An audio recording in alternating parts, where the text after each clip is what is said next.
दोस्तों ये वीडियो मैंने दिल्ली सल्तनत के ऊपर बनाई है। इसमें आपके दिल्ली सल्तनत से रिलेटेड सारे डाउट मैं क्लियर कर दूंगा जो आपके एग्ज़ाम में आते हैं, बोर्ड एग्ज़ाम में और गवर्नमेंट जॉब के एग्ज़ाम में। तो वीडियो को लास्ट तक देखना। इसमें मैं आपको बेसिक भी बता देता हूँ स्टार्टिंग में कि किस किस तरह से आपका ये मध्यकालीन भारत स्टार्ट हुआ था और दिल्ली सल्तनत की स्थापना हुई थी।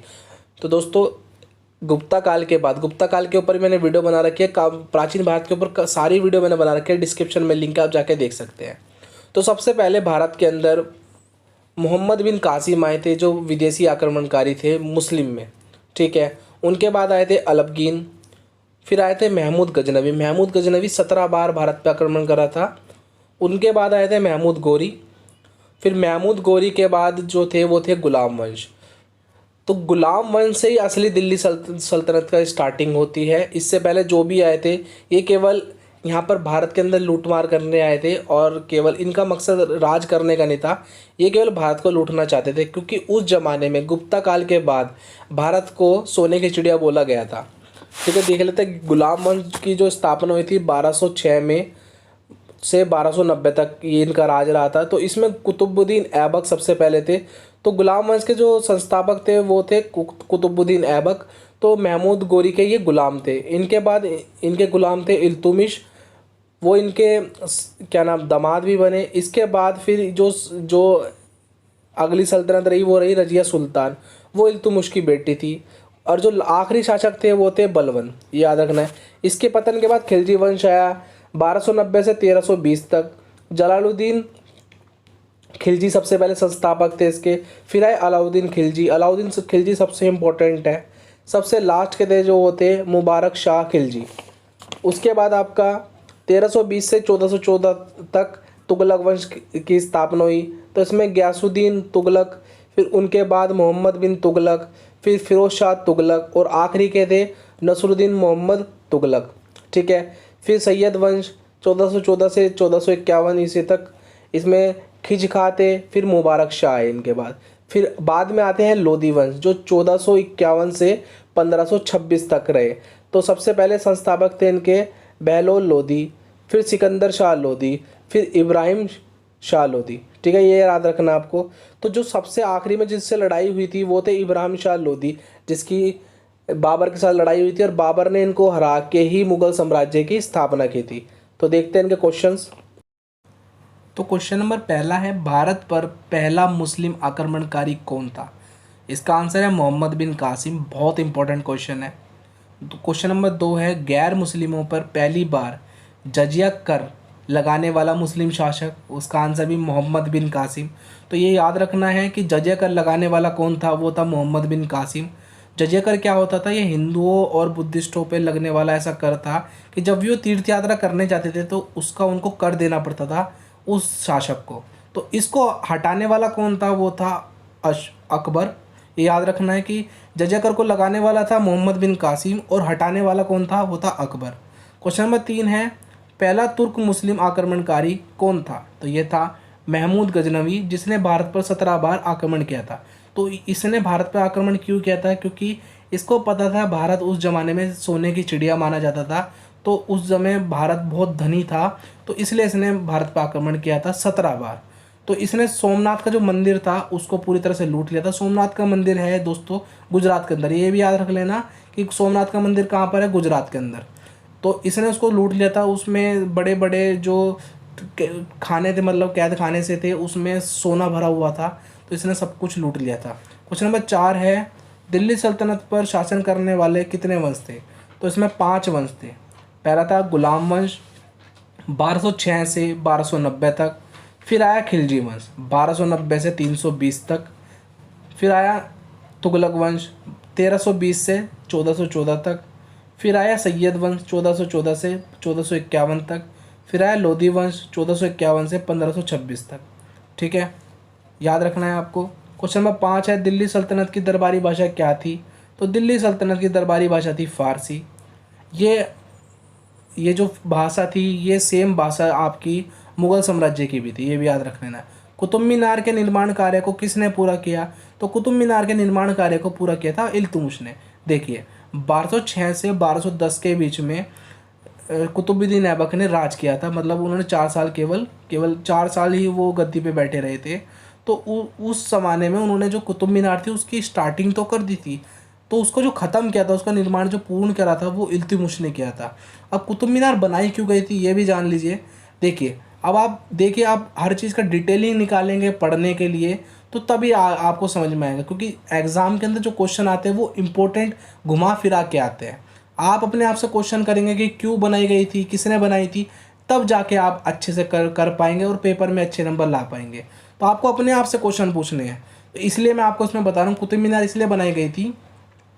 जो कुतुब मीनार थी वो दिल्ली सल्तनत की पहचान थी, यानी कि सिंबल थी कि आज से, अब से जब से उन्होंने पृथ्वीराज चौहान को हराया था उसके बाद उन्होंने कुतुब मीनार बनाने की स्टार्टिंग करा था कि कि इस समय यहाँ के राजा हम हैं। ये मतलब एक तरह से सिंबल था दिल्ली सल्तनत का। क्वेश्चन नंबर 7 है, नियमित मुद्रा जारी करने वाला, दिल्ली को अपनी राजधानी घोषित करने वाला प्रथम शासक कौन था? वो था इल्तुतमिश। क्वेश्चन नंबर 8, अजमेर में 2.5 दिन का झोपड़ा किसने बनाया? तो ये बनाया कुतुबुद्दीन ऐबक। 2.5 दिन का झोपड़ा इसको क्यों बोला जाता है? क्योंकि 2.5 दिन के अंदर ही निर्माण हुआ था, इसका 2.5 दिन के अंदर ही कंप्लीट हो गया था। जैसे कि आप इसमें देख रहे हैं, ये है आपका 2.5 दिन का झोपड़ा, ठीक है। क्वेश्चन नंबर 9 की तरफ देखते हैं, भारत की पहली महिला शासक कौन थी? तो ये थी रजिया सुल्तान। ये कौन थी दोस्तों? ये थी इल्तुतमिश की बेटी। क्वेश्चन नंबर 10 है, प्रसिद्ध पारसी पर्व नवरोज को भारत में किसने प्रारंभ किया? तो नवरोज क्या था? नवरोज का मतलब था दोस्तों पारसियों का ये एक त्यौहार होता है जिसमें क्या होता है, ये अपना नव वर्ष मनाते हैं पारसी कैलेंडर के हिसाब से, इसको नवरोज कहते हैं। तो ये किसने किया था? ये किया था बलबन ने। बलबन कौन थे? बलबन थे दिल्ली सल्तनत के आखिरी सम्राट, ठीक है। तो इन्होंने, जो बलबन थे, इनके बारे में बताया था, इन्होंने पाबोश प्रथा का इन्होंने आरंभ किया था। पाबोश प्रथा में क्या था कि सुल्तान के पैर छूना और उसको झुक के सलाम करना, इसमें पाबोश प्रथा में थी। क्वेश्चन नंबर 12 है, किस खिलजी वंश के शासक ने अपने आप को खलीफा घोषित किया था? तो ये थे मुबारक शाह खिलजी। क्वेश्चन नंबर 13, दक्षिण भारत पर विजय प्राप्ति का मिशन अलाउद्दीन खिलजी ने किसको सौंपा था? तो ये था मलिक कफूर। मलिक कफूर कौन था दोस्तों? मलिक कफूर एक नपुंसक था, तो ये याद रखना है। क्वेश्चन नंबर 14 है, चमड़े की मुद्रा चलाने वाला शासक कौन था? तो चमड़े की मुद्रा चलाने वाला शासक था मोहम्मद बिन तुगलक। दीवान खैरात विभाग की स्थापना किसने की? तो इसका आंसर है फिरोज शाह तुगलक ने। क्वेश्चन नंबर 16 है, दिल्ली का सुल्तान जिसने सबसे ज़्यादा नहरों का निर्माण कराया? इसका आंसर है फिरोज शाह तुगलक ने। तो देखिए, अगर क्वेश्चन आपके पास आए कि सबसे ज़्यादा नहरों का निर्माण किसने कराया था दिल्ली सल्तनत में, तो वो था फिरोज शाह तुगलक। और दीवान खैरात विभाग की स्थापना किसी? तो ये फिरोज शाह तुगलक ने करवाया था, ये याद रखना है। क्वेश्चन नंबर 17 है, भारत का तोता किसे कहा जाता है? ये मोस्ट इंपॉर्टेंट क्वेश्चन है, ये कई बार पूछा जा चुका है। तो इसका आंसर है अमीर खुसरो ने। अमीर खुसरो कौन थे? अमीर खुसरो थे सिंगर और पोएट थे, इनको फादर ऑफ उर्दू लिटरेचर भी बोला जाता है। यही याद रखना, फादर ऑफ उर्दू लिटरेचर किसे बोला जाता है? वो थे अमीर खुसरो को। और भारत का तोता किसे बोला जाता है? वो भी अमीर खुसरो को, ठीक है। क्वेश्चन नंबर 18, अमीर खुसरो किसके दरबार के प्रसिद्ध कवि थे? तो ये थे अलाउद्दीन खिलजी के शासनकाल में, ठीक है। क्वेश्चन नंबर 19 है, किस सुल्तान के दरबार में सबसे अधिक गुलाम थे? तो ये थे बलबन के, उसमें दरबार में सबसे ज़्यादा गुलाम थे, ठीक है। क्वेश्चन नंबर 20 है, कौन सा शासन अपनी राजधानी दिल्ली से दौलताबाद ले गया? तो इसका आंसर है मोहम्मद बिन तुगलक। क्वेश्चन नंबर 21, भारत में पोलो खेल का आरंभ किसके समय में हुआ था? तो तुर्कों के समय में भारत में पोलो खेल का आरंभ हुआ था। पोलो खेल क्या होता था? ये घोड़े के ऊपर बैठे रहते थे लोग, चार लोग इसे खेलते हैं, तो इससे छड़ी से मारना होता है बॉल को। तो ये जैसे आप देख रहे हैं पोलो का गेम है। और सबसे बड़ी बात जो है, कुतुबुद्दीन ऐबक की जो मृत्यु हुई थी वो पोलो खेलते समय ही हुई थी। क्वेश्चन नंबर 22 है, किस संगीत यंत्र को हिंदू मुस्लिम ज्ञान का सर्वश्रेष्ठ यंत्र माना गया है? तो वो है सितार को।